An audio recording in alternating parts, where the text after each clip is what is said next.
Court का आदेश हुआ है क्या उसके घर ढहाने का है? तो ये असंवैधानिक व्यक्ति खुद एक बहुत बड़ा फ्रॉड है, बहुत बड़ा गुंडा है, क्रिमिनल है योगी आदित्यनाथ, इसीलिए ऐसा कर रहा है और संविधान की अवहेलना कर रहा है ये आदमी। भारत के संविधान का ये अपमान है योगी आदित्यनाथ जो कर रहा है वो। तो ये जाहिल अनपढ़ जाहिल जपाट योगी आदित्यनाथ को कौन सिखाए और तुमको अधिकार किसने दिया? तुम जज हो? तुम क्या तुम जज हो? तुम न्यायालय तुम हो? ये तुम घर ढहाने का जो तुमने प्रावधान किया है ये तुमको किसने आदेश दिया? तुम्हारे अनुसार चलेगा न्यायालय? तुम्हारे अनुसार संविधान चलेगा या संविधान के अनुसार तुम चलोगे? कहां लिखा हुआ है? आप ये जजमेंट दे रहे हो। घर जब तुम ढा रहे हो प्रेम यादव का, तो प्रेम यादव दोषी है? दोषी और निर्दोष का फैसला तुम करोगे तो क्या है? तो हमनियो खड़िए हैं, हमनियो खड़ी हैं। तुम उन्हें के न्याय दिला, वो हम इन्हें के न्याय दिलाते हैं। देखो सच्चाई है कि यहाँ पे संविधान जीतेगा, मैं आपको बता रहा हूं। चाहे सौरभ कोची नाम है, हम इस सबको नहीं जानते हैं। जाहिल जपाट के जो करना है जो करे, हम भी तैयार हैं। हमें अपने संविधान पे भरोसा है, हमें अपने देश के न्यायालय पे भरोसा है और लड़ेंगे। लाठी भी हमारे पास है, कलम भी हमारे पास है। नमस्कार, मैं सुनील, आप देख रहे हैं बी आर दस्तक। जिस तरह से उत्तर प्रदेश के देवरिया में दो जाति के बीच नरसंहार हुआ, जिसमें से दोनों तरफ से जाने गई हैं, उस मामला को लेकर जो डीएसएस के प्रधान महासचिव हैं संतोष रेनी यादव जी किसी कल परिवार से मिल कर आए हैं। इसी मुद्दे पर बात करेंगे कि आखिर परिवार से इन्होंने क्या क्या बात किया। आपने परिवार से मिलने गए थे देवरिया, क्या क्या बात हुआ? देखिए, बात स्वतंत्रता पूर्वक पुलिस प्रशासन करने दे कह रही थी। हम जब वहां पे पहुंचे तो प्रेम यादव जी की धर्मपत्नी अकेले में बात करना चाह रही थी। कुछ सच्चाई थी जो वो समाज को मेरे जरिए बतलाना चाह रही थी। लेकिन योगी आदित्यनाथ की सरकार वहां पे पुलिस तंत्र को ऐसे बैठा दिया है जैसे उस परिवार को हाईजैक कर लिया गया है। मुझे याद आ रहा है उस घटना कल जो हमने देखा स्थिति, हम बिल्कुल हाथरस में जो जैसे दलित समाज की जो हमारी बच्ची बहन मनीषा वाल्मीकि जी के परिजनों को जिस प्रकार से हाईजैक कर लिया था वहां पे, ठीक वही बिल्कुल स्थिति यहाँ पे देवरिया में प्रेम यादव जी के परिजनों के साथ हो रहा है। वो कुछ नहीं कह पा रहे हैं, जो सच्चाई कहना भी चाह रहे हैं तो पुलिस वहां पे साथ में रहती है। अब बताइए कि पुलिस के सामने कोई आदमी अपने परिवार को क्या कह पाएगा? सच्चाई कोई भी आदमी, अगर पुलिस इतना एक्टिव ही होती, पुलिस इतना अगर निष्पक्ष ही होती तो फिर ये घटना ही नहीं घटता। तो वहां पे परिवार को हाईजैक कर लिया गया है। स्थिति यह है कि परिवार जितना कह पाई बात को, वो उसके अनुसार यह है कि जो सत्यप्रकाश दुबे की तरफ से जो एफआईआर हुआ है, सत्यप्रकाश दुबे की बच्ची और उनके बेटे के कथनानुसार, वो बिल्कुल जैसे जैसे उनकी बच्ची बोली है, जैसे जैसे उनका बेटा बोला है सत्यप्रकाश दुबे का, वैसे वैसे एफआईआर में नामजद अभियुक्त बनाए गए हैं और 50 अन्य लोगों का भी नामजद अभियुक्ति की गई है। लेकिन प्रेम यादव के तरफ से जो एफआईआर हुआ है उसमें क्या लिखा गया है ये प्रेम यादव के परिजनों को मालूम नहीं है। पुलिस अपने मन से लिखी है और आपको पता है कि जब पुलिस अपने मन से लिखेगी तो जाहिर सी बात है विरोध में लिखेगी। उसमें कौन सा साक्ष्य है, कौन क्या है, किसका बयान प्रेम यादव के परिजन से आज तक नहीं लिया गया है पुलिस के द्वारा, अभी तक नहीं लिया गया है। तो सरकार जो है वो बिल्कुल पक्षपातपूर्ण व्यवहार कर रही है प्रेम यादव जी के खिलाफ और सत्यप्रकाश दुबे के समर्थन में। तो ऐसे सरकार नहीं चलती, ऐसे आप न्याय की उम्मीद नहीं कर सकते। अच्छा, बीजेपी वाले तो कह रहे हैं कि उत्तर प्रदेश में राम राज चल रहा है, सबको न्याय मिलेगा। सबको न्याय मिलेगा। मनीषा वाल्मीकि जी के जो रैपिस्ट जो थे, हत्यारे थे, उनको तो आपने राम राज करते हुए उनको सरकार से इतना सहयोग दिलाया कि वो तो रिहा हो गए, जेल से बाहर आ गए। फिर ये कैसी राम राज है जहां बेटियों का जो रेप करे वो बाहर आजादी से घूमे? पुष्पेंद्र यादव का फर्जी एनकाउंटर करने वाला व्यक्ति आजाद है, निशा यादव का रेप करने वाला व्यक्ति आजाद है, तो फिर कैसी राम राज? उत्तर प्रदेश में बुलडोजर की सरकार अभी जान लीजिए। उत्तर प्रदेश का कानून अलग होगा क्या? उसका संविधान अलग है क्या? नहीं, सब एक हमारे देश का संविधान से ही चलती है ना उत्तर प्रदेश। तो हमारे बाबा साहब भीमराव अंबेडकर ने जो संविधान बनाया है, आप भी संविधान पढ़े होंगे, उसमें कहीं बुलडोजर का जिक्र है क्या? नहीं। तो फिर ये जो बुड़बक आदमी है, चपाट आदमी है, पागल आदमी है योगी आदित्यनाथ, ये तो कुछ भी कर सकता है ना। बुलडोजर का काम निर्माण करना होता है जी। पहली बार बुलडोजर का काम नष्ट करने में प्रकाश में आया, ये योगी आदित्यनाथ के काले कारनामों की वजह से बुलडोजर भी बदनाम हो गया। बुलडोजर से अब लोग डरते हैं, जबकि बुलडोजर का काम है बालू उठा करके ट्रैक्टर में देना, जिससे घर का निर्माण हो, है ना, मिट्टी उठाना, ये करना वो करना, बुलडोजर का ये काम है जी। लेकिन बुलडोजर को भी बदनाम कर दिया योगी आदित्यनाथ ने अपने बुड़बकई में। तो हम लोगों के पास जो समाजवादी लोग हैं, जो गरीब लोग हैं, उनके पास अब 2024 के लिए पोकलेन तैयार हो गया है। बुलडोजर को उस पोकलेन पे ला देंगे और जाके गंगा में विसर्जित कर देंगे।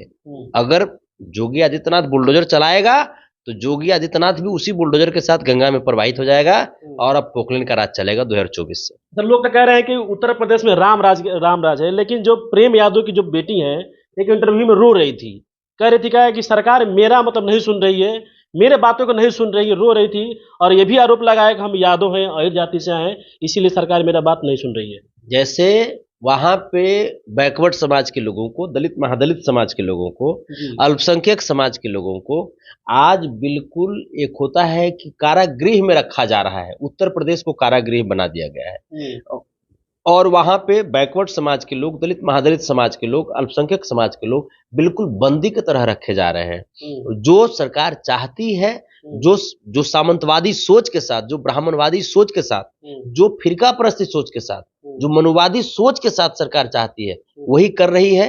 लेकिन जनता देख रही है, सब लोग जागे हुए हैं, सब लोग, पूरे देश देख रहे हैं, पूरे विदेश देख रहे हैं। इस सरकार की ऐसी हालत होगी कि ये सरकार भविष्य में अपने पश्चाताप पे भी पश्चाताप नहीं कर पाएगा, अपने पापों का पश्चाताप करने का भी इसको मौका नहीं मिलेगा। आप भविष्य में देखिएगा। लेकिन सरकार को अगर ऐसा लग रहा होगा, योगी आदित्यनाथ को और भाजपाइयों को, कि हम लोग चुप बैठेंगे, तो चुप बैठने वाले में से नहीं है। तुम जो करोगे अगर न्यायपूर्वक नहीं किए तो फिर इसका हर्जाना तुम्हें भुगतना होगा। और हम लोग भी एड़ी चोटी लगा लिए हैं, देखते हैं जोर कितना बाजुए कातिल में है, सरफरोशी की तमन्ना अब हमारे दिल में है। देखते हैं ये लोग कहां तक कर पाता है अत्याचार। हम भी देखते हैं कि न्याय कैसे मिलता है, क्योंकि हमें हमारे संविधान पे भरोसा है। बाबा साहब भीमराव अम्बेडकर द्वारा लिखा हुआ संविधान हमें वो ताकत देता है, वो अधिकार देता है कि ऐसे ऐसे व्यक्ति को घुटनों तले अगर नहीं दबा दिए तो हम लोगों का भी नाम समाजवादी नहीं। जो प्रेम यादव है उनके घर एकदम न्यूज में चल रहा है कि चलने वाला है बुलडोजर उनके घर में, जो उनका घर बना हुआ है अवैध बना हुआ है। कब पता चला? मैंने उत्तर प्रदेश में राजस्व मंत्री को वैध और अवैध पता करने के लिए 7-7, 5-5 हत्या करवाना पड़ता है क्या? नरसंहार करवाएगा उसके बाद पता चलता है क्या कि वैध है या अवैध है? तब तो इसके आधार पर तो उत्तर प्रदेश के जो राजस्व मंत्री है उसको इस्तीफा देना चाहिए है। और रही बात वहां के गृह मंत्रालय क्या कर रही थी, उत्तर प्रदेश का गृह मंत्रालय जब एक हत्या हुआ, प्रेम यादव का हत्या हुआ, उसके बाद क्यों नहीं एक्टिव हुआ पुलिस प्रशासन? वहां का प्रशासनिक तंत्र क्यों नहीं एक्टिव हुआ? अगर एक्टिव हुआ होता तो क्या सत्यप्रकाश दुबे के परिवारों की हत्या होती? नहीं होती। तो ये सारा सिस्टम वहां के सरकार का किया हुआ था। सरकार खूनी रंग दे करके ये 2024 के चुनाव को खूनी चुनाव बनाना चाहती है, बस यही मसला था और कोई बात नहीं है। लेकिन हम लोग बिल्कुल डटे हुए हैं पूरी तरीके से, हमारी संवेदनाएं दोनों परिवार की तरफ है। लेकिन आप पक्षपात करोगे तो फिर जब आप पक्षपात करोगे तो हम भी पक्षपात कर सकते हैं, आप नहीं रोक सकते हो। और इसका हर्जाना भुगतना होगा, भाजपा को पूरे देश में भुगतना होगा। ये ऐसे ही भेदभाव और ऐसे ही व्यवहार कुव्यवहार कर रही थी कर्नाटक में, क्या हुआ? चला गया ना। तो यहां भी उत्तर प्रदेश और पूरा देश इस समय देख रही है कि भाजपा के जो काले कारनामे हैं वो किस प्रकार से फलीभूत करने का प्रयास किया जा रहा है। हम लोग जागे हुए हैं, हम लोग इस अन्याय को बर्दाश्त नहीं कर सकते। किसी भी कीमत पर जहां तक जाना होगा, लाठी पैना कलम हर तरीके से हम लोग इसके अन्याय का जवाब देने के लिए तैयार है। उत्तर प्रदेश के जो मुख्यमंत्री हैं योगी आदित्यनाथ, एक परिवार से मिलते हैं और एक परिवार से नहीं मिलते हैं। कैसे मिलेगा? वो खुद जब मर्डर करवाया है, मेन मर्डर तो योगी आदित्यनाथ है। सबसे बड़ा इसमें खुलासा हमको ये नजर आया, इसमें मेन मर्डर जो है, प्लान जो किया, जो मास्टरमाइंड है वो योगी आदित्यनाथ है। योगी आदित्यनाथ के इशारे पर सारा कांड हुआ है। योगी आदित्यनाथ तुम तो मुख्यमंत्री तो पूरे प्रदेश का हो ना, हर लोगों के तुम मुख्यमंत्री हो उत्तर प्रदेश के। तो फिर ये बताइए कि प्रेम यादव का परिवार क्या उत्तर प्रदेश का निवासी नहीं था? है? तो फिर ये ऐसा सौतेलापन व्यवहार करने वाला व्यक्ति भला मुख्यमंत्री कैसा हो सकता है? ये मूर्ख मंत्री है। योगी आदित्यनाथ मूर्ख मंत्री है, अल्पड़ जाहिल जपाट कहीं का। पढ़ने का तुमको जब मौका मिला पढ़ नहीं पाए, गुंडा कहीं का, क्रिमिनल माइंडेड आदमी है। और बात करते हो तुम उत्तर प्रदेश में रामराज की बात करते हो, घटिया आदमी। भैया वही तो आरोप लगाइए ना, उनके बेटी तो बार बार इंटरव्यू में रो रही है, करेगा कि सरकार है मेरा बात नहीं सुन रही है, हम लोग जो मतलब जो भी बात कहना चाहते हैं पुलिस आ रही है, कोई बात नहीं सुन रहे हैं, और ना जो सरकार है वो भी बात मेरा नहीं सुन रहे हैं। वह तो जब से ये जो बातें आई है सामने, तब से पुलिस का पहरा लगा दिया और बढ़ा दिया कि ताकि जिस प्रेम यादव की जो परिजन है वो कुछ कह ना पाए। स्थिति तो ये है कि प्रेम यादव के तरफ कोई भी पुरुष बाहर नहीं बचा, सबको जेल में डाल दिया गया है। उनके भाई, प्रेम यादव के भाई, जब प्रेम यादव की हत्या की खबर सुन करके जब देवरिया से अपने घर पे आए, उनको बिना कुछ सुनते हुए तुरंत भर में जेल में डाल दिया। आप बताइए वहां के जो आसपास के जो अन्य जाति के भी जो लोग हैं, उन लोगों को भी उठा उठा करके, जो भी लोग प्रेम यादव की तरफ से बोलना चाहते हैं, उनको उठा करके सरकार जेल में डाल दे रही है। आप ये बताइए कि ये कैसी सरकार है? ये ऐसी निरंकुशता के साथ सरकार चलती है क्या? और जो सत्यप्रकाश दुबे की बेटी ने जिन लोगों को आरोपित बनाया है उसमें 12 ब्राह्मण हैं। आप इससे ये बात समझ जाइए कि एक ब्राह्मण का मर्डर क्यों करना चाहेंगे? कहीं ना कहीं सत्यप्रकाश दुबे भी गलत आदमी होगा तब ना एक ब्राह्मण ही, उन्हीं के गांव के ब्राह्मण आखिर उसका दुश्मन क्यों बन गए? ये सोचने वाली बात है। तो ये जाहिल, अनपढ़, जाहिल, जपाट योगी आदित्यनाथ को कौन सिखाए? और तुमको अधिकार किसने दिया? तुम जज हो? तुम क्या? तुम जज हो? तुम न्यायालय तुम हो? ये तुम घर ढहाने का जो तुमने प्रावधान किया है, ये तुमको किसने आदेश दिया? तुम्हारे अनुसार चलेगा न्यायालय? तुम्हारे अनुसार संविधान चलेगा या संविधान के अनुसार तुम चलोगे? कहां लिखा हुआ है? आप ये जजमेंट दे रहे हो। घर जब तुम ढा रहे हो प्रेम यादव का, तो प्रेम यादव दोषी है? दोषी और निर्दोष का फैसला तुम करोगे? नहीं, कोर्ट करेगा ना। तो कोर्ट के आदेश आने के बाद तुम कुछ कर सकते थे। कोर्ट का आदेश हुआ है क्या उसके घर ढहाने का? है? तो ये असंवैधानिक व्यक्ति खुद एक बहुत बड़ा फ्रॉड है, बहुत बड़ा गुंडा है, क्रिमिनल है योगी आदित्यनाथ, इसीलिए ऐसा कर रहा है और संविधान की अवहेलना कर रहा है। आदमी भारत के संविधान का ये अपमान है योगी आदित्यनाथ जो कर रहा है वो। अच्छा, देवरिया सदर से विधायक सौरभ मलिक त्रिपाठी, उन्होंने जाके जो सत्यप्रकाश दुबे उनके परिवार से मिला है और पूरा चैलेंज दिया है कि हम आपके परिवार को तो हम न्याय दिला के रहेंगे। तो क्या है?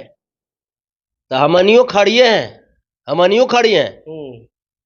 तुम उन्हें के न्याय दिलाओ, हम इन्हें के न्याय दिलाते हैं। देखो सच्चाई है कि यहाँ पे संविधान जीतेगा, मैं आपको बता रहा हूं। चाहे सौरभ कोची नाम है, हम सब नहीं जानते हैं, त्रिपाठी है, ये सब कीड़ा मुकड़ा कोई रहे, ब्राह्मण हो गया था का बहुत बड़का तेज हो गया वो है। बाबा साहब भीमराव अम्बेडकर से, डॉक्टर APJ अब्दुल कलाम से ज्यादा तेज है?